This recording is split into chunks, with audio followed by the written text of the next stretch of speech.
आशा करता हूँ आप सभी लोग बहुत ही अच्छे होंगे और तंदुरुस्त होंगे। तो दोस्तों आज हमारा डे 7 है दोस्तों। 6 टॉपिक मैंने कंप्लीट करा चुका हूँ इन 6 दिनों में। आज हमारा 7वां दिन है और 7 डे का जो आज हमारा टॉपिक है दोस्तों, प्राकृतिक संसाधन। प्राकृतिक संसाधन से आप सभी लोग परिचित होंगे, लेकिन इसको कैसे याद करें, कैसे पढ़ें ताकि लंबे समय तक हमें याद रहे, वो आज हम जानेंगे।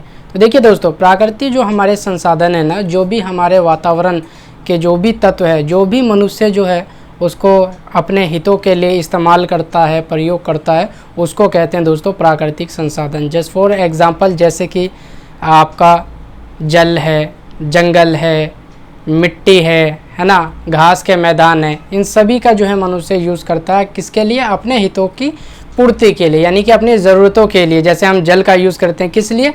हम अपने पीने के पानी के लिए, ठीक है। घास के मैदान है, वहाँ पे हम पशु चारा करते हैं। तो ये सारे मनुष्य जो कुछ भी वातावरण के जो भी तत्व है उसका जो इस्तेमाल मनुष्य अपने हितों की पूर्ति यानी ज़रूरतों को पूरा करने के लिए करता है, उसको कहते हैं दोस्तों प्राकृतिक संसाधन। अब प्राकृतिक संसाधन के जो है दो प्रकार के स्वरूप हैं। एक होता है दोस्तों असमात्य संसाधन और दूसरा होता है समात्य संसाधन, ठीक है। अब असमात्य संसाधन देखिए क्या होता है दोस्तों। असमात्य जो संसाधन है ना, ये वे संसाधन है दोस्तों जो कि प्रकृति में जो है मौजूद होती हैं और जो कभी ना ख़त्म होने वाले ये संसाधन होते हैं, ठीक है। ये संसाधन ऐसे हैं दोस्तों जो कभी भी ख़त्म नहीं हो सकती है, ठीक है। असमात्य संसाधन जैसे दोस्तों सौर ऊर्जा, ये कभी ख़त्म ना होने वाला है ना। सूरज कभी ख़त्म हो सकता है? नहीं हो सकता ना। सूरज की रोशनी पड़ती है, फिर उससे जो है ऊर्जा बनती है, तो उससे सौर ऊर्जा कहते हैं। तो वो कभी ख़त्म नहीं होने वाली है, ठीक है। उसी तरीके से वायु शक्ति, वायु से जो भी हम ऊर्जा एनर्जी को जो है लेते हैं, जो इस्तेमाल करते हैं, प्रयोग करते हैं, ये सारी कभी ख़त्म नहीं होने वाली है। वर्षा है, वर्षा कभी ख़त्म नहीं हो सकती।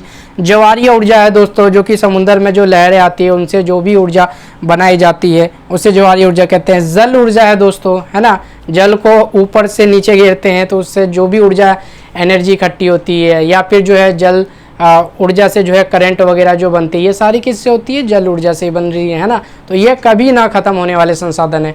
तो वे संसाधन जो प्रकृति में मौजूद हैं, जो कभी ना ख़त्म होने वाले संसाधन हैं, उसको कहते हैं हम असमात्य संसाधन। आप जानते हैं समात्य संसाधन। तो समात्य संसाधन जो भी प्रकृति में मौजूद हैं, हमारे जो भी खनिज हैं, जो एक लंबे समय के अंतराल में असीमित में जो है ख़त्म होने वाले संसाधन हैं, जो कि फ्यूचर में जो है ख़त्म हो सकते हैं, ख़त्म होने की संभावना है, उसको कहते हैं समात्य संसाधन। वे संसाधन जो फ्यूचर में ख़त्म होने या खतरा है उनको ख़त्म होने से, उसको कहते हैं हम लोग समात्य संसाधन। अब समात्य संसाधन के भी 2 रूप है दोस्तों। एक होता है इसमें नवीनीकरण, एक होता है अनवीनीकरण, ठीक है। नवीनीकरण में क्या होता है दोस्तों? ये नवीनीकरण संसाधन में ये होते हैं दोस्तों, हमें इसको हम अगेन से बना सकते हैं। जैसे जल को हम अगेन से बना सकते हैं। जैसे सपोज कीजिए जल है, जल क्या होगा? वाष्पीकरण होगा, वाष्प बनकर जो है बादल में जाएगा, बादल बनके फिर अगेन से वापस आ जाएगा, है ना। तो ये यूज़ हो रहा है। तो ये होता है नवीनीकरण, जिसको हम बना सकते हैं दोस्तों, ठीक है। और होता है दोस्तों ज़मीन की उपजाऊ। अब क्या होगा? ज़मीन की उपजाऊ की शक्ति।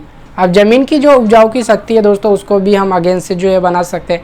खेती करते हैं ना, और 2-4 महीने हम खेती करेंगे जब तक उपजाऊ मिट्टी रहेगी। उसके बाद जो है 2-4 महीने जो है हमने खेती किया, उसके बाद जो है 5-6 महीने तक हमने ऐसे ही छोड़ दिया, तो उसके अंदर ऑटोमेटिक ही उपजाऊ शक्ति आ जाएगी और फिर से हम अगेन से खेती कर लेते हैं, ठीक है। तो ये उपजाऊ शक्ति भी बन सकती है। प्राकृतिक वनस्पति, जो भी हमारी प्राकृतिक वनस्पति है वो भी अगेन से बन जाती है, ठीक है। जैसे आप पेड़ पौधे को जो है रोपते हैं, वो अगेन से कटती है, अगेन से बन जाती है ना। उसी तरीके से पशु भी आप देखते ही हैं, पशु मरते भी हैं फिर जन्म ले लेते हैं, है ना। तो ये चल रहा है ना, जो है प्रकृति जो है इसको चला रही है, बनती है, बिगड़ती है और फिर जो है बनती। मनुष्य में भी दोस्तों ऐसा ही होता है।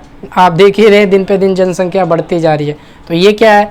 लाखों लोग जो है रोज़ मरते हैं दोस्तों, और लाखों करोड़ों लोग रोज़ जन्म लेते हैं, है ना।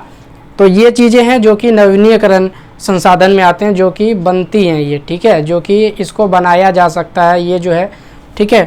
तो ये चीज़ें अब है दोस्तों, ये है अनवीनीकरण संसाधन।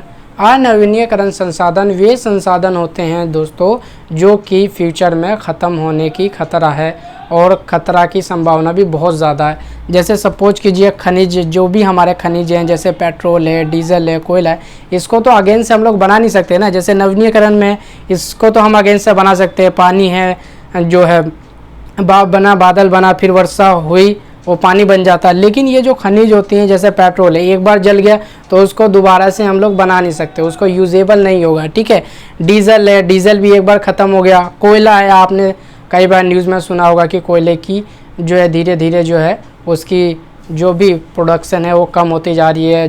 ये कोयला वगैरह ख़त्म होते जा रहे हैं। हमारे जितने भी जो खनिज है, डीजल है, पेट्रोल है, ये धीरे धीरे ख़त्म होने जा रहे हैं। इसलिए जो है आजकल जो सरकारें हैं वो इलेक्ट्रिकल पर ज़्यादा फोकस कर रही है, ताकि जो फ्यूचर में यानी कि भविष्य में जो संसाधन ख़त्म होने की संभावना है, जिसकी खतरा है ना, तो उससे बचने के लिए जो है या उसका ज़्यादा यूज़ ना करने के लिए इलेक्ट्रिकल का सहारा लेते हैं, ताकि वो जो इलेक्ट्रिकल है दोस्तों वो तो हम यूजेबल बना सकते हैं, है ना। सौर ऊर्जा से वो जो है चार्ज ले लेती है, तो वो अगेन से हम बना सकते हैं, वो कभी ना ख़त्म होने वाले संसाधन है। लेकिन ये ऐसे संसाधन है जो एक बार ख़त्म हो गए तो अगेन से इसको बनाया नहीं जा सकता है दोस्तों।